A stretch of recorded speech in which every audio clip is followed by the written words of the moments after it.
at the new headquarters for AFP New Hampshire. We are with the former executive director, Corey who's gone on to bigger and better things. And Corey, thanks for taking a few minutes with Granite Rock. It's great to be with you guys. You know, it's I'm so fortunate that I get to live in the greatest state in the country, New Hampshire. I do a lot of traveling, but it's great to be back in the AFP office, see so many friends, so many supporters, the people that really make a difference. And when I travel the country, I get to meet people just like this all over the country, but there's nothing like coming back home and spending my family and our good friends here. Yeah, and I understand you're not spending a heck of a lot of time here in New Hampshire.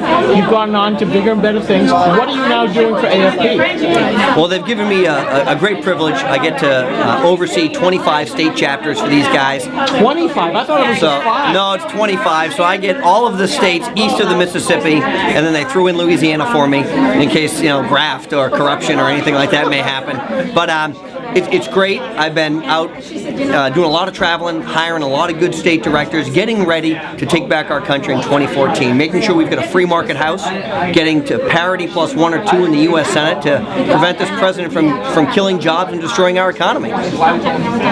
Compared to some of the issues here in New Hampshire, which is ostensibly a rather small state, most of the states that you're going to now are very much larger than ours. How different are the issues, if they are different at all? I think there's a consistency across the board from every state I go to that says, keep the government out of my life, other than the absolute bare essentials that we need to survive.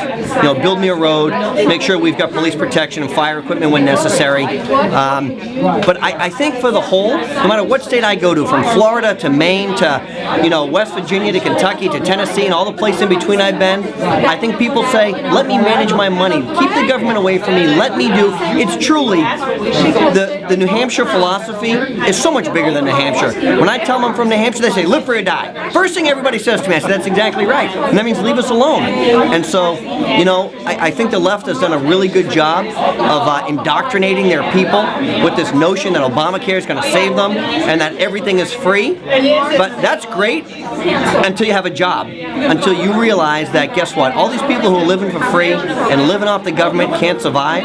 And when the people that go to work every day decide they don't want to do that anymore, we become Greece. And that's just not the country I want to live in or where I want to leave to my children. You bring up something that I've wondered about for a while. How intense is that feeling now? That people are saying, I'm going to work and I want to do it for me and I want to do it for my family. And while they want to be charitable, they want to do the right thing by others. But how tired are they of saying, why are you forcing me to do this instead of letting me choose to do it? I think 2014 is truly a watershed year, and I mean that in the best possible sense. If we don't take back our country in 2014 here in New Hampshire, if we don't elect free market individuals to serve us in the U.S. Congress and at the U.S. Senate level that understand the basic principles of economic freedom, if we don't go and help people get to those positions, there's nobody to blame but ourselves. I do think that this year there are economic freedom candidates running in a whole bunch of states, and the Democrats are afraid. They're afraid to lose control. They're afraid to give up their power. We saw that here in New Hampshire. The Democrats took back their power. They want to push through more taxes at the state house, and we are fortunate that right now our state Senate stopped Medicaid expansion, but it's going to come back. And they're selling this as a jobs program, as an economic incentive program. I can tell you, across the country, in every state I've been to, we've seen governors like John Casey expand Medicaid. It's a disaster. They did it down in Florida. It's going to be a disaster. If we do it here in New Hampshire, it will be a disaster. So allow people to make their own choices. Don't expand Medicaid here.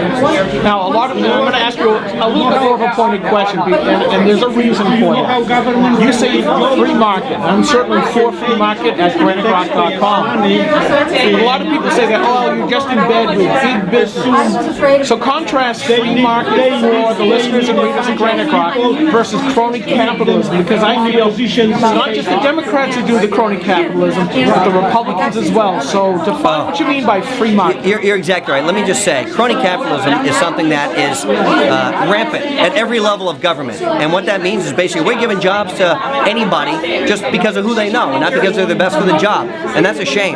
You know, the free market system says, let's put a product out there, let's let people compete in the open marketplace and decide whatever the best product is that wins. You know, it's basically what every small business owner has tried. You know, you think of successful guys from Sam Walton to Ray Kroc from McDonald's to anybody who went out and started a company with nothing.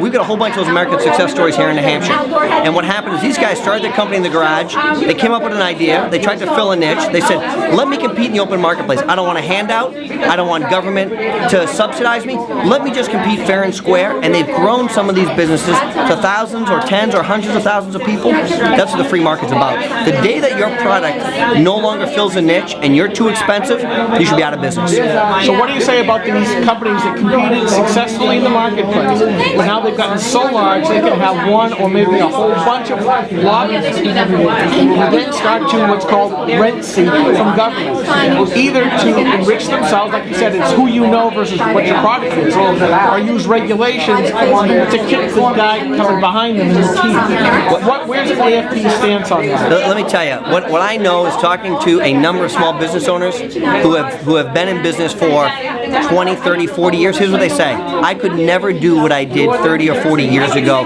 because of the overburden of regulations.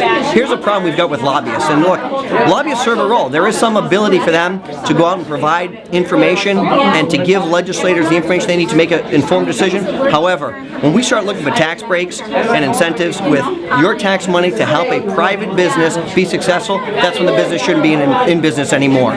So if we're going to go out and they're going to hire these lobbyists to get them a special deal in the tax code, that shouldn't be allowed. Everyone should be on an equal playing field, whether you're a one-person business or a 1,000-person business or anywhere in between. And the day that that doesn't happen is the day the government is picking winners and losers, which is what they do in the defense industry. That's why small defense companies have an impossible task to compete against the Raytheons of the world and the other big companies, because they've got that army of lobbyists that goes down and presents probably some untruths to get some unfair advantage in the corporate marketplace, and I don't think that's right. Last question, because I know your family's here and they're important. Why would somebody want to become a member of AFP? Well, it's very simple. Look, AFP is about not just what we're doing today, but it's about tomorrow. It's not about what I do. It's not about what you do. It's about these guys. I don't know if you can see this. This is. I was going to say. Here's my 2-year-old. About tomorrow, and I said here's tip the camera. Our 5-year-old Owen, my 7-year-old Abigail, and this is Reagan Daniel, and it's about leaving our country in a better place. So AFP's basic premise is simple: smaller government, lower taxes, less regulation. And at the end of the day, I fundamentally believe, as I think many of your listeners do, that you can spend your money better than the government can. And more money in your pocket, as opposed to more money in taxes, is a better solution. Now, does that mean there is no room for the government? Of course not. But what it does mean is the growth of government has continued under both Republicans and Democrats unabated for years. And the truth is, if the Republicans are in office, either in the House or the Senate, and the Democrat administration exists, we have a better likelihood, candidly, of reducing spending than we do with unified government at any level. So I want to make sure we can control spending at the local, state, and federal level, and that means reform the government so that it's more kind of like a business, run it like a business. And if we can do that, I think we're all going to be better off. Corey, I want to say thank you very much for taking a few minutes to Granite Cross. Well, it's always a pleasure to be with you, Skip, and I'm so thankful for what you guys do. So thank you. Take care, sir. Thank you.